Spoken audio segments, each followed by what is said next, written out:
Hi guys, I am DR एक्सपाल Patel and welcome back to our YouTube channel pharma cure. पिछले video में हमने बात की थी कि ब्लैक फंगस या म्यूकोरमाइकोसिस क्या होता है और किस कारण से होता है, किन लोगों को होता है और क्या क्या इसमें लक्षण दिखाई देते हैं और हम कैसे बचाव कर सकते हैं। इस वीडियो में हम बात करेंगे कि ब्लैक फंगस आखिर कोरोना वायरस के पेशेंट या कोविड पेशेंट को क्यों होता है, या जो पोस्ट डिसीज पेशेंट हैं जिनको पहले से कोई डिसीज़ है ऐसे पेशेंट को क्यों होता है, या जो इम्यूनोसप्रेसेंट या स्टेरॉयडल ड्रग्स ले रहे हैं ऐसे पेशेंट को क्यों होता है, और यदि किसी पेशेंट को या किसी व्यक्ति को ब्लैक फंगस या म्यूकोरमाइकोसिस हो जाए तो उसका क्या ट्रीटमेंट चलता है, कौन कौन सी दवाएं इसमें उपयोग की जाती हैं, डॉक्टर इनका किस प्रकार की दवाओं के द्वारा इलाज करते हैं। तो वीडियो को अंत तक जरूर देखें क्योंकि वीडियो काफ़ी नॉलेजेबल रहने वाला है। तो सबसे पहले जान लेते हैं कि पोस्ट डिसीज़ पेशेंट, यह बीमारी पोस्ट डिसीज़ पेशेंट को क्यों होती है। देखिए, सबसे बड़ा मेन रीज़न इसका है कि कोविड पेशेंट का ट्रीटमेंट। देखिए, जो कोविड पेशेंट के ट्रीटमेंट में जो दवाइयाँ यूज होती हैं उसमें मेनली स्टेरॉयडल ड्रग्स होती हैं और ऐसी ड्रग्स होती हैं जो इम्यूनोसप्रेसेंट ड्रग्स होती हैं जो कि इम्यून सिस्टम को वीक करती हैं। कोविड पेशेंट ठीक तो हो जाता है, कोविड पेशेंट पूरी तरह से ठीक हो जाता है, इसमें कोई दोहराई नहीं है, लेकिन उनमें जो ड्रग्स यूज होती हैं वह स्टेरॉयडल ड्रग्स होती हैं, कुछ जैसे डेक्सोना वगैरह इस प्रकार की ड्रग्स यूज होती हैं। और यह जो ड्रग्स हैं वह एक इम्यूनोसप्रेसेंट ड्रग है जिसकी वजह से पेशेंट की इम्यूनिटी बहुत ज़्यादा वीक हो जाती है।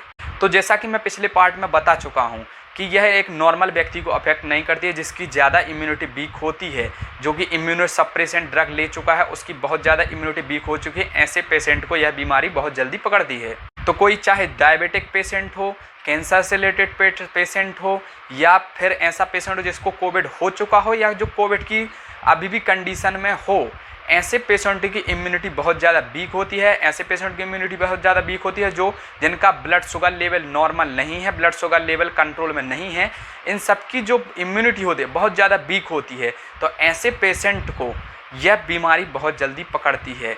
जो इम्यूनोसप्रेसेंट या स्टेरॉयडल ड्रग्स होती हैं यह हमारी बॉडी में जा कर के इम्यून सिस्टम को सप्रेस कर देती हैं, यह इम्यून सिस्टम को वीक बना देती हैं, जिसकी वजह से कोई भी डिसीज़ हो तो उस व्यक्ति को कोई भी डिसीज़ बहुत जल्दी पकड़ लेती है।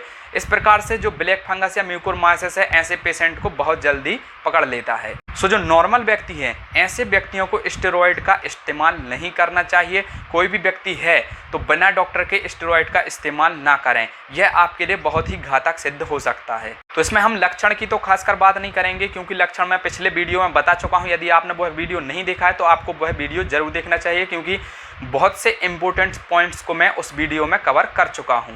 मीन्स यदि जीआईटी पे अफेक्ट करेगा, यदि म्यूकोरमाइकोसिस या ब्लैक फंगस, तो उल्टी आना, जी मचलाना, पेट दर्द, दस्त या लेटरिन में खून आने जैसी समस्याएं हो सकती हैं। यदि लंग्स को अफेक्ट करेगा तो चेस्ट में दर्द हो सकता है, मीन्स सीने में दर्द हो सकता है, या डिस्कम्फोर्टनेस हो सकती है, चेस्ट में बुखार आ सकता है, सांस लेने में तकलीफ हो सकती है। यदि फेस को या नोज़ को अफेक्ट करेगी तो फेस पर स्वेलिंग हो सकती है, स्किन डिस्कलरेशन हो सकती है, फेस नंबनेस हो सकती है, या पर फेस पर काले घेरे दिखाई दे सकते हैं, या नोज इन्फेक्ट हो सकती है तो नोज में भी इन्फेक्शन बन सकता है, नोज पर भी काले घेरे दिखाई दे सकते हैं।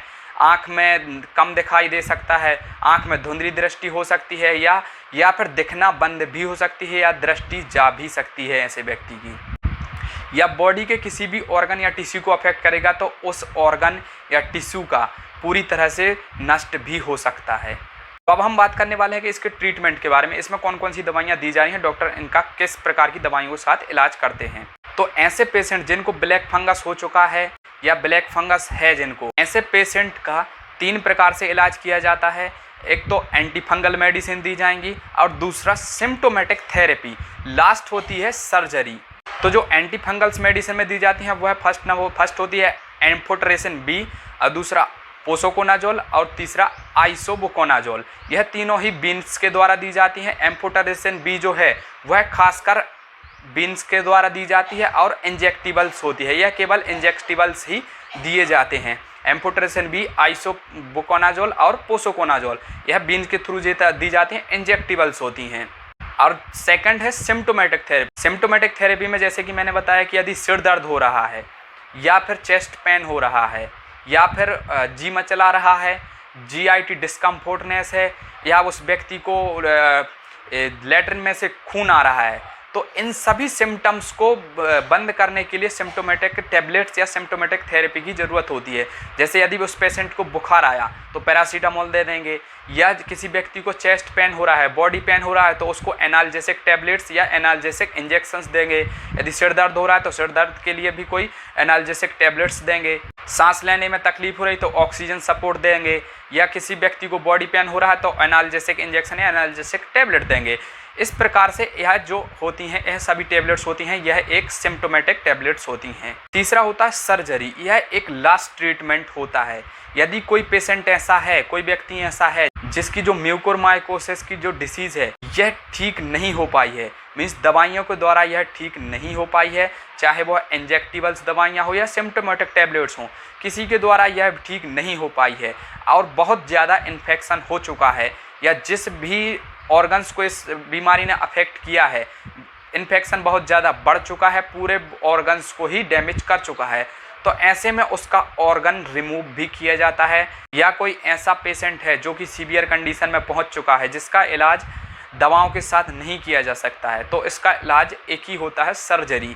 या जिस भी टिश्यू में इन्फेक्शन हुआ है उस टिश्यू या वह टिश्यू पूरी तरह से डैमेज हो चुका है तो उस टिश्यू को रिमूव कर देते हैं, उस टिश्यू को बॉडी से हटा देते हैं। या कोई बॉडी का जो भी ऑर्गन्स हो वह पूरी तरह से इन्फेक्टेड हो चुका है और वह दवाओं के साथ कंट्रोल में नहीं आ रहा है, और पेशेंट को बचाने के लिए यदि उस ऑर्गन्स या उस टिश्यू को भी निकालना पड़े तो ऐसा भी इलाज किया जाता है। टिश्यू या ऑर्गन्स को निकाल दिया जाता है, बॉडी से रिमूव कर दिया जाता है। आपने देखा होगा कि कई लोगों को जो कोविड पेशेंट हैं, यदि किसी व्यक्तियों को, कई लोगों को ऐसा देखने में आया है कि ब्लैक फंगस हुआ है और उनकी या तो आँख को रिमूव करना पड़ गया है या नोज़ को रिमूव करना पड़ गया है। तो यही कारण होता है कि यदि किसी का ट्रीटमेंट दवाओं के साथ संभव नहीं है, इन्फेक्शन बहुत ज़्यादा बढ़ चुका है, टिश्यू या ऑर्गन्स में इन्फेक्शन बहुत ज़्यादा बढ़ चुका है, जो कि बिना टिश्यू या ऑर्गन रिमूवल के इसका इलाज संभव नहीं है, उसको बचाना संभव नहीं है, तो ऐसे में उसका टिश्यू या ऑर्गन्स को रिमूव कर देते हैं, जिसकी वजह से उस व्यक्ति की जान बच सकती है। तो ब्लैक फंगस को 3 प्रकार से ही ट्रीटमेंट किया जाता है। एक तो एंटीफंगल मेडिसिन दी जाएंगी और दूसरा सिम्टोमेटिक थेरेपी दी जाएगी, या तो लास्ट होता है सर्जरी। इसके अलावा कोई भी ट्रीटमेंट नहीं है। तो आई होप कि आप पूरी तरीके से समझ चुके होंगे कि जो भी पोस्ट डिसीजेस जो पेशेंट होते हैं या जो कोविड पेशेंट होते हैं, इनको ही मेनली अफेक्ट क्यों करता है, इम्यूनो सप्रेसेंट या जो स्टेरॉइड ड्रग ले रहे हैं इनको ही अफेक्ट क्यों करता है, और अभी जो इलाज चल रहा है, जो इलाज चला रहे हैं डॉक्टर्स, जो इलाज दिया जा रहा है उनमें कौन कौन सी दवाएं यूज की जाती हैं और कौन कौन से ट्रीटमेंट हो रहे हैं। तो आई थिंक आपको वीडियो बहुत अच्छा लगा होगा और नॉलेजेबल भी रहा होगा।